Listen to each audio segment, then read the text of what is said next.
आइए दोस्तों, आज बात करेंगे कि आईवीएफ की कोई अपर एज लिमिट है या जिस एज पे हम आईवीएफ कराते हैं उससे कोई फ़र्क पड़ता है। So what is the relationship between age and IVF? I am doctor Gunjan Gupta Govil, director and founder Gunjan IVF World. I am a fertility and an IVF specialist and a laparoscopic surgeon. So, talking about age and IVF. You know, it's a very common myth. लोगों को ये लगता है IVF is the last stage treatment for fertility. मतलब हम जब सब चीज़ों से हार जाएं तब हमें IVF करवाना चाहिए, या फिर अगर मैं यंग हूँ तो मैं IVF कैसे करवा सकती हूँ? IVF तो मैं तब करवाऊंगी अगर जब मेरी एज बढ़ जाएगी। या फिर पीपल कीप ऑन पुशिंग, लोग हमारे पास आते हैं 15 साल बाद, मतलब मैरिड लाइफ हो गई 15 साल, 20 साल, 19 साल, और फिर आते हैं कि मैम अब IVF से बच्चा चाहिए। मतलब जब 40, 42, 45 साल की उम्र पे आ गए कि अब सब चीज़ बंद हो चुकी है, सारे रास्ते बंद हो गए हैं, तब वो सोचते हैं कि हम IVF या टेस्ट ट्यूब बेबी के लिए बढ़ें। देखिए, मैं ये समझाना चाहूँगी, ऐसा नहीं है। IVF के लिए हमें ये क्लैरिटी रखनी चाहिए कि कॉज क्या है, किस वजह से मुझे IVF के लिए जाने के लिए डॉक्टर ने रिकमेंड किया है, और अगर IVF मेरे लिए रिक्वायर्ड है, so the younger you are the better it is. So सवाल ये आता है कि what is a good age to get pregnant. देखिए, चाहे आपको नेचुरल कंसीव करना हो या आपको IVF करवाना हो, जो बेस्ट एज है प्रेग्नेंट होने की वो आपकी late 20s and early 30s होती है। इस समय आपका फर्टिलिटी पोटेंशियल सबसे ज़्यादा होता है, आपके ओवेरियन रिजर्व यानी number of good eggs in the ovary सबसे ज़्यादा होते हैं।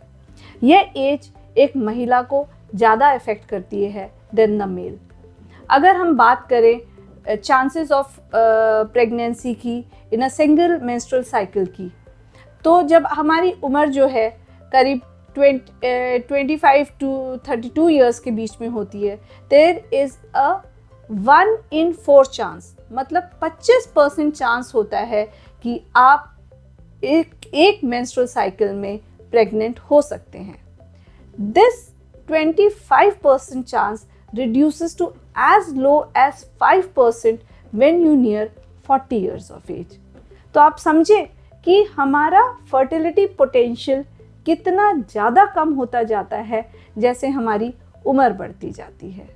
सो यदि आपको कोई ऐसा कॉज है जिसकी वजह से आपके लिए IVF रिकमेंडेड है, जैसे बहुत ज़्यादा लो स्पर्म काउंट हो या ब्लॉक ट्यूब्स हो, स्पर्म्स की जो शेप है, मोबिलिटी है वो कम है, इत्यादि इत्यादि, तो बेटर है कि आप एक यंग एज पे अपना IVF करवाएं। यह मत इंतज़ार करिए कि हम जो है इस चीज़ को पुश करेंगे एट अ लेटर एज। अब आप पूछेंगे कि ऐसा क्यों होता है कि एज के साथ फर्टिलिटी डिक्लाइन करती है। देखिए, ये बात समझने की है, जब एक बेबी गर्ल पैदा होती है, she is born with the maximum number of eggs in her ovaries. That is, वह मिलियंस में होते हैं, आपके अराउंड 4 million eggs होते हैं that the baby girl's ovaries have at birth. ये घट के केवल करीब 4 लाख रह जाते हैं जब वह बच्ची प्यूबर्टी अचीव करती है, यानी उसके पीरियड्स आने शुरू होते हैं। और इसके बाद ये जो हमारे एग्स हैं ओवरी से, ये रिलीज़ होते जाते हैं और कम होते चले जाते हैं, सो दैट जब आप 40 साल के होते हैं आपके पास करीब 1000 एग्स बस रह जाते हैं, और जब हम करीब 37 ईयर्स के होते हैं तब वो अराउंड 25,000 एग्स रह जाते हैं। तो आपको लगेगा यार 25,000 तो बहुत ज़्यादा एग्स हैं, डॉक्टर गुंजन क्यों ऐसी बात कर रही हैं कि मेरे जो एग्स हैं वो कम हो गए हैं। सी, यू नीड टू अंडरस्टैंड कि ये जो एग्स बचे हैं वह आपके पास हार्डली 25% हैं जितने आपके पास ओरिजिनली थे। अबव दैट, जैसे जैसे हमारी एज बढ़ती जाती है वैसे वैसे जो एग क्वालिटी है वह भी पुअर होती जाती है। आपके oocytes में जो DNA होता है उसमें क्रोमोसोमल एबनॉर्मैलिटीज़ होने के चांसेस बढ़ते चले जाते हैं, जिससे इनफैक्ट मिसकैरेज रेट बढ़ जाता है। अगर हम किसी लेडी का IVF करते हैं, अगर वह 20 साल पे हम करते हैं, तो fertility potential is very high and the miscarriage rate is very low, as low as 15%। But वही ये महिला अगर 40 साल की होती है तो miscarriage rate is as high as 40%।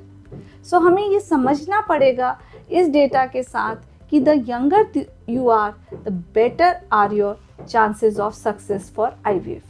इसके अलावा जैसे जैसे हमारी उम्र बढ़ती है, हमें और बीमारियां साथ साथ होती जाती हैं, जैसे एंडोमेट्रियोसिस है, फाइब्रॉइड्स हैं, तो इन सब की वजह से भी हमारी फर्टिलिटी जो है डिक्रीज़ हो जाती है।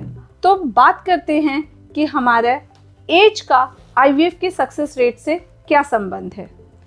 As per the CDC guidelines, जो हमारा लाइव बर्थ रेट है पर IVF cycle, it varies with age. अगर हमारी उम्र 35 ईयर्स से कम है, then the chances of success is as high as 54%। But ये हमारी एज जब 35 ईयर्स से 37 ईयर्स के ब्रैकेट में पहुंचती है, तो जो लाइव बर्थ रेट है वह रिड्यूस होकर करीब 40% रह जाता है। फर्दर 38 से 40 ईयर्स के एज में it goes down to as low as 25% live birth rate for a single IVF cycle. और अगर हम इसके बियॉन्ड क्रॉस करते हैं, मतलब 41-42 ईयर्स के एज के हो जाते हैं, तो ये सक्सेस रेट और घट के हार्डली 13% रह जाता है। एंड मोर देन 42 ईयर्स पे अगर हम करते हैं IVF, तो success rate is as low as 4% only.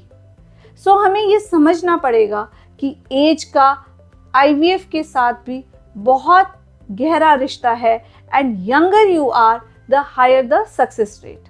ये डेटा जो है CDC गाइडलाइंस का है, बट ये सिमिलर डेटा हमारे यहाँ एम्स में स्टडी हुई थी, वो भी यही कहता है। बट अगर हम प्राइवेट क्लिनिक्स की बात करें and stand alone IVF centres की बात करें, तो इनका खुद का जो सक्सेस रेट है वह काफ़ी हायर है, because of better norms, more controlled situations. So the data of success can go as high as 70 to 80% for particular private IVF centers, because they have very very controlled situations if you are a young patient.